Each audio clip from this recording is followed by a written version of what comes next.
안녕하세요. 안양제일교회 고등부를 담당하고 교육부 총괄을 하고 있는 곽상학 목사입니다. 화면에 시선을 고정하시고 잘 따라오셔야 돼요. 자, 먼저 제가 이야기 하나 해드릴게요. 할아버지, 내가 보고 싶더라도 참아야 돼. 나도 할아버지 보고 싶어도 참는 거야. 할아버지요, 나는 집으로 가요. 난 집으로 가니 할아버지는 잘 계셔요. 춥더라도 참고. 이거 누가 누구한테 하는 얘기 같아요? 할아버지라는 단어가 나온 거 보니 이건 뭐 손주가 하는 얘기인가 하죠? 아닙니다. 이 이야기를 하는 것은 바로 할아버지의 아내인 할머니가 하는 대사예요. 맞습니다. 이것은 대사입니다.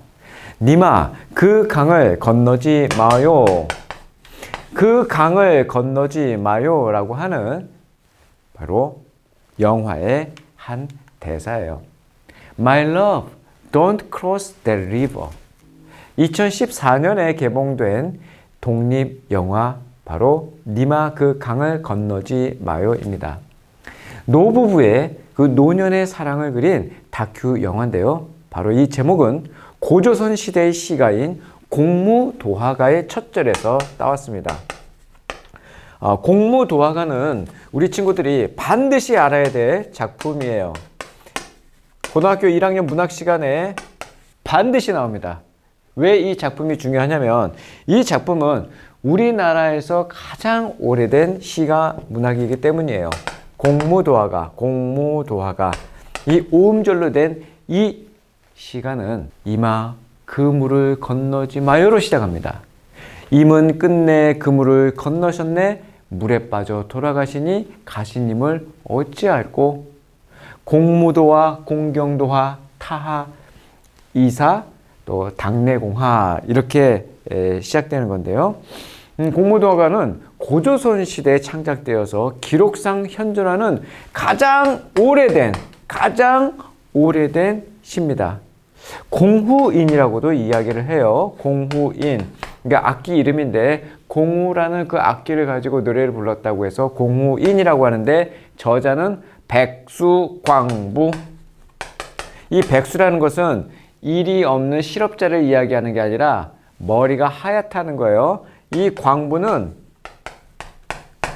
금광을 캐는 그런 사람이 아니라 미친 남편이라는 뜻이에요. 다시 말해서 머리가 하얀 미친 남편, 이 사람의 아내가 바로 이 노래를 처음으로 부릅니다. 재밌겠죠? 이 이야기는 이렇게 시작돼요. 고조선 시대에 한 강가 마을에 나루터가 있어요. 거기에 뱃사람이라는 사람이 있는데 바로 그 사람의 이름이 저와 성이 똑같아요. 광리자고입니다. 저는 곽상학인데 이 사람이 광리자고예요. 이 사람이 새벽부터 뱃일을 하기 위해서 밖으로 지금 나왔어요. 여느 날처럼 이렇게 일을 나가려던 그 광리자고가 배를 몰려오고 이렇게 하고 있는데 저기서 뭐가 보이는 거야. 저 누구야? 저 뭐야? 흰 백발의 미친 남자를 보고 깜짝 놀란 거예요. 뭐야 저 사람? 저 사람이 갑자기 술병을 든 채로 강물 속으로 막 뛰어들어가는 게 아닙니까? 그러나 놀랄 새도 없는 거예요. 그 미친 남자의 그 아내가 남편을 막 말리는 모습을 보게 됩니다. 하지만 그 미친 남자는 그 아내의 말을 듣지도 않고 오히려 더 깊은 곳으로 들어가서 결국 익사, 물에 빠져 죽게 되는 거예요.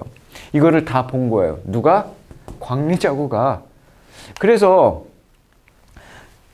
그 아내는 자신의 남편이 그렇게 익사하자 한참을 울다가 집으로 가서 공후라는 악기가 있다고 했죠? 이거를 가지고 와서 공후를 타며 노래를 불렀고 그 노래를 마친 후 남편의 뒤를 따라서 이 여자 또한 물에 빠져 죽어서 죽은 거예요. 자살한 거예요. 이 모든 것을 광리자고가 다 보고 마음이 그냥 허탈해진 거예요. 왜? 첫 번째, 그 남자를 구하지 못한 죄책감. 그리고 이 안타까운 사연을 보게 된 그 착잡함. 여기에 완전히 휩싸이게 된 거죠. 그래서 이 무거운 마음으로 집으로 와가지고 이 광리자고가 자신의 아내인 여옥이라고 있어요. 여옥. 이 여옥에게 모든 것을 다 이야기합니다. 이 여옥은 이야기를 남편한테 다 듣고 나서 어쩌면 좋아. 그렇게 슬픈 일이 있었어. 그래서 이 여자 또한 집에 있는 고무라는 악기를 꺼내서 연주를 하면서 남편한테 전해들은 이 이야기를 가지고 노래를 부른 거예요. 그 노래가 바로 아까 했던 공무도화가입니다. 이 이야기를, 이 노래를 들은 많은 사람들이 다 들으면서 울었다고 해요. 당시의 어떤 시대상을 이야기한 것이라고 볼 수 있겠죠. 이 작품은 기승전결 이렇게 구성되었는데, 이 기에서는 공무도화, 그죠? 아까 얘기했잖아요. 물을 건너지 마세요. 승에서는 공경도화, 물을 건너는 임. 그러니까 물을 건너지 마세요. 물을 건너. 그러다가 어떻게 돼요? 결국 물에 빠져 죽어요. 물에 빠져 죽어. 계속 물이 나오고 있어요. 마지막에 어떻게 끝나냐면 임을 잃은 슬픔과 또 체념에 대해서 나옵니다. 바로 이게 공경도화예요. 자, 이 작품에서 가장 중요한 소재는 뭐다? 물에 빠져 죽었기 때문에 그래서 물은 이 작품에서 슬픔을 이야기합니다. 슬픔을 이야기해요. 바로 세례가 무슨 뜻이에요? 세례는 물이란 뜻이에요. 물. 자, 세례. 자, 조금 지우고 시작할게요. 세례. 세례가 이 세자가 무슨 세? 이거 한자예요. 세는 씻을 세, 세수. 세수, 우리 세수하는데 사실 이 세수는 손수기 때문에 이건 세수가 아니야. 이게 세수예요, 이게 세수. 세면이에요, 이거 세면. 얼굴을 닦는 거니까. 네. 세면, 세수. 이제 다음부터는 똑바로 얘기하세요. 엄마가 너 가서 세수하고 와. 그러면은 네, 알겠습니다. 그러면서 손만 씻고 와야 돼. 알았지? 네.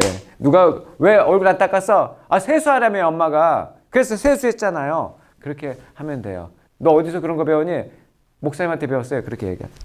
이게 정확한 거니까. 자, 그러면 레는 뭘까요? 레는 죄송해요. 제가 한자를 써서 어쩔 수 없어요. 한자니까 어떻게 해석을 하려면 한자 써요. 예식, 씻는 예식, 세례. 어른들도 몰라, 이런 이야기를. 그냥 세례하면은 물을 어떻게 하는 거구나, 그렇게만 알지 정확한 의미. 씻는 예식. 그래서 물 얘기하는 거예요. 자, 물.